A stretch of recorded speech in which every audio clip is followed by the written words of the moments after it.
Julianne, did you hear our next guests practicing? I did. They're pretty amazing. I'm really excited. And did you catch their age? Because I pointed it out to you. I did. Our next guests are 15 years old. That means they were born in 2002, people.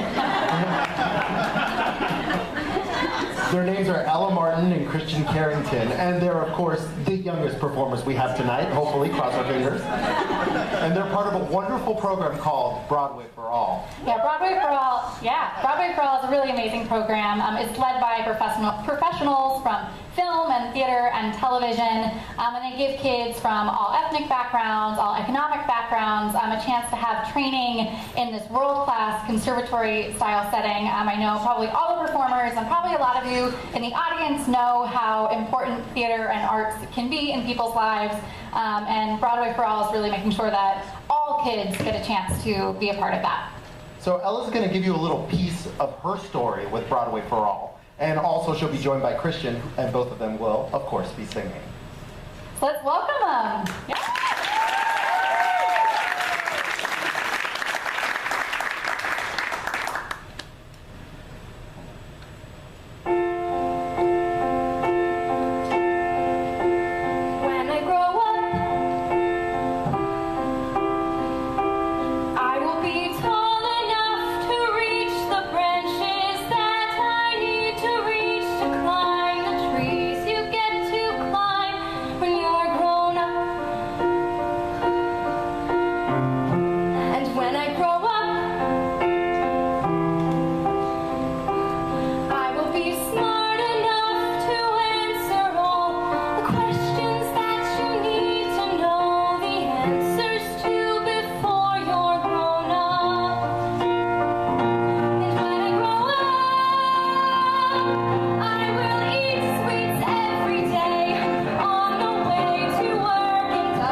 Hi, I'm Ella Martin, and I just finished my freshman year in high school. I've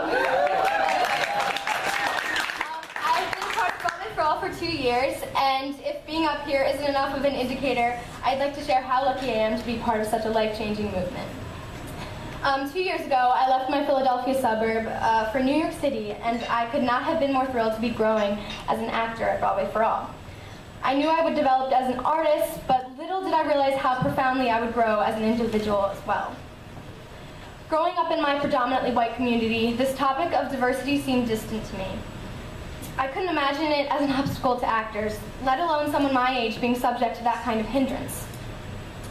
I thought everyone could do theater freely, regardless of their race or gender. My time spent at Broadway for All has helped me shift this thinking. The more I started to build friendships through the program, I became aware of just how different the opportunities among my friends were. It was incredibly frustrating to hear the difficulties some of my friends faced solely because of their race or gender. But I wasn't sure where my voice fit in the conversation of diversity. I wasn't even sure if my voice had a place, given that I wasn't a grown-up. However, I realized my age and background shouldn't be the things holding back my actions. Rather, they should be the very things motivating me to effect change. I looked at my middle school drama club and noticed the lack of diversity there. Now I'm having conversations with various drama teachers on how we can change our drama club to look and represent our world. This change doesn't end the problem of a lack of diversity, but it shows that a teenager with a cause and drive can make a difference, no matter how small it may seem, even if she's still growing up. I realize now that if I don't actively change how I think about the world, I will become an adult who is naive and continue to do things the way I'm used to them being done.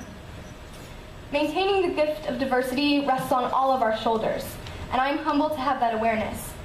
I can now never be unaware. I accept that responsibility, in the theater and outside of it. Theater teaches us how to empathize and how to love, and everyone deserves to experience that. I'm fortunate to have found my own power in this discussion of making theater not a privilege, but a right for all.